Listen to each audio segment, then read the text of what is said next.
तो आप सीधी तस्वीरें देख रहे थे। उत्साह बढ़ा रहे हैं केंद्रीय मंत्री अनुराग ठाकुर, पैरालंपिक खिलाड़ियों का संस्मरण ताजा कर रहे हैं और साथ ही कह रहे हैं कि आपके जोश और जुनून की वजह से ही ये पदक भारत को मिले हैं। अगली खबर का रुख करेंगे। राजस्थान विधानसभा का सत्र गुरुवार से शुरू होगा और सत्र के हंगामेदार रहने की आशंका जताई जा रही है। बिगड़ी कानून व्यवस्था, किसानों की कर्ज माफी सहित कई मुद्दों पर विपक्ष सरकार को घेर सकता है। वहीं सत्तारूढ़ दल भी विपक्ष के हमलों से बचने के लिए रणनीति बना रहा है। दोनों दलों के विधायकों की बैठक में रणनीति पर मंथन किया जाएगा। सत्र के दौरान गहलोत सरकार सदन में आधा दर्जन बिल ला सकती है। इससे पहले 19 मार्च को विधानसभा की कार्रवाई अनिश्चितकाल के लिए स्थगित कर दी गई थी। सुरक्षा व्यवस्था को लेकर भी विधानसभा के बाहर बल्लियां लगाकर तैयारियां की गई हैं। केंद्र की बीजेपी की सरकार ने पूरे देश को लूट लिया। हालात बहुत खराब है।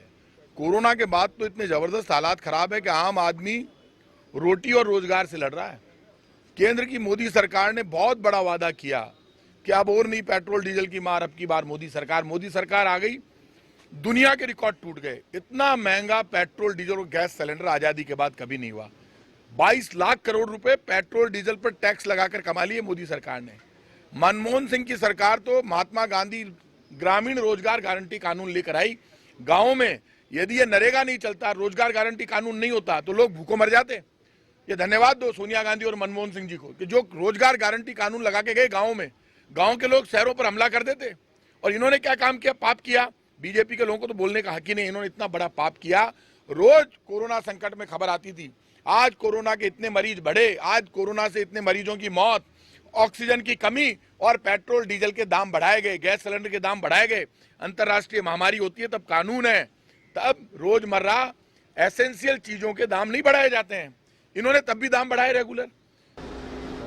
राजस्थान विधानसभा के सत्र को लेकर किस तरह की तैयारियां चल रही हैं और कैसा हंगामा हो सकता है, हमारे साथ फोन लाइन पर ज्यादा जानकारी देने के लिए दशरथ सिंह जुड़ चुके हैं। दशरथ, कल हंगामेदार सत्र हो सकता है, कुछ बिल पास हो सकते हैं। किस तरह की तैयारी सत्तापक्ष और विपक्ष ने अपने बचाव को लेकर और विपक्ष ने सत्तापक्ष को घेरने को लेकर की है?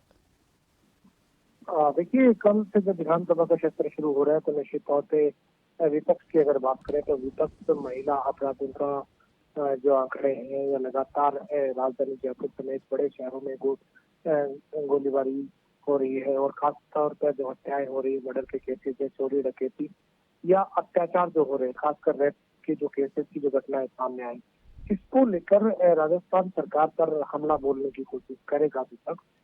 साथ ही कह सकते हैं खान विभाग के जो इशूज है, बजरी की कह सकते हैं जो कह सकते हैं माफिया तरफते हैं या बजरी को लेकर जिस तरह के आरोप लगाए जाते हैं, तब वो भी आरोप दागे जाएंगे। साथ ही मेडिकल इक्विपमेंट है जो खरीद हुई कोरोना काल में, उसको लेकर भी कह सकते हैं ब्लूप्रिंट तैयार किया जाए विपक्ष की तरफ से, जिसको लेकर सत्ता पक्ष पर हमला बोला जाएगा। लेकिन सत्ता पक्ष की जहाँ तक बात करें, सत्ता पक्ष निश्चित तौर से कल सदन के अंदर जब काउंटर करेगा उस वक्त राजस्थान सरकार के जो कामकाज है वो गिनाएगा। और सत्ता पक्ष के लोगों का, मंत्रियों का, विधायकों का ये कहना है कि कांग्रेस ने सत्ता में आने से पहले जो वादे किए थे उस घोषणा पत्र को जन घोषणा पत्र का रूप दिया गया, सरकारी डॉक्यूमेंट बनाया गया और खास तौर से 64 जो प्रतिशत वादे हैं वो अब तक पूरे किए जा चुके हैं। चाहे वो शिक्षा के मामले में या मेडिकल विभाग के मामले में, तमाम जो इशूज है उसको लेकर 64% जो वादे हैं पूरे किए गए। कोरोना काल में सरकार की तरफ से बेहतरीन काम किए गए, लेकिन कुल मिलाकर सत्र हंगामेदार रह सकता है। विपक्ष की तरफ से जो आरोप प्रत्यारोप किए जाएंगे, निश्चित तौर पे सरकार की तरफ से उनको काउंटर करने की कोशिश सदन के अंदर होगी। धन्यवाद और शुक्रिया दशरथ पूरी जानकारी के लिए। तो हंगामेदार इस बार का भी सत्र रह सकता है। करीब 19 बिल ऐसे हैं जो इसमें लाए जा सकते हैं और कई बिल ऐसे हैं जिनको इसमें पेश किया जा सकता है।